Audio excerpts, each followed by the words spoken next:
Shalom Bapak Ibu Saudara, ada sebuah kisah tentang seorang tentara yang ditemukan di hutan Morotai, Indonesia. Dia adalah seorang tentara Jepang bernama Nakamura.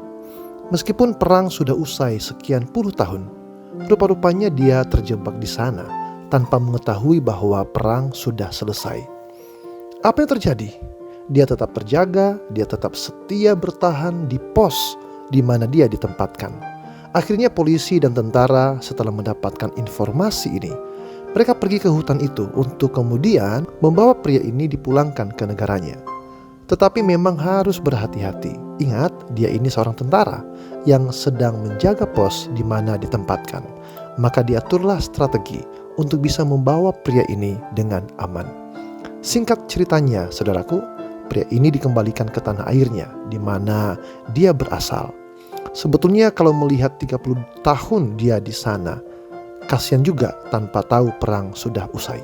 Tetapi saudaraku, ada satu hal yang kita bisa teladani dari pria bernama Nakamura ini. Dia tetap bertahan, dia adalah tentara terakhir yang tetap setia berada di posnya. Nah, Bapak Saudara dikasih oleh Tuhan Yesus Kristus, kasih setia ini kita kenal sebagai komitmen. Kita juga bisa melihat dalam kitab Amsal pasal 3 ayat 1 sampai dengan 4 yang juga berbicara tentang kasih setia atau komitmen. Komitmen ini adalah kita menepati janji, menepati sumpah setia yang sudah kita ucapkan. Meskipun kita rasa-rasanya tidak mau melakukannya. Mungkin berat atau mungkin malas melakukannya. Tetapi karena kita orang setia, kita tetap melakukannya. Demikian pula pada saat kita ini hidup di dunia, kita harus melakukan apa yang diperintahkan oleh Tuhan.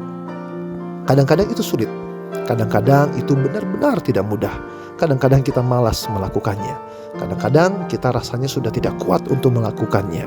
Tapi orang yang tahu komitmen, orang yang tahu kasih setia, dia akan tetap mematikan perasaannya dan dia mentaati perintah yang Tuhan berikan. Karena itu saudaraku, marilah kita menjadi orang-orang yang setia melakukan firman Tuhan dalam hidup kita. Contohnya, kasihilah musuhmu, berbuat baik kepada orang-orang yang menganiaya engkau. Artinya apa? Ada orang yang menyakiti kita, tapi kita tetap mengasihi, berbuat baik, harus mengampuni. Tidak mudah memang, karena kita harus menyangkal perasaan kita. Kita matikan emosi kita karena kita mentaati perintah Tuhan. Karena ketika kita melakukannya, kita menjadi orang yang punya kasih setia. Tuhan Yesus memberkati. Shalom.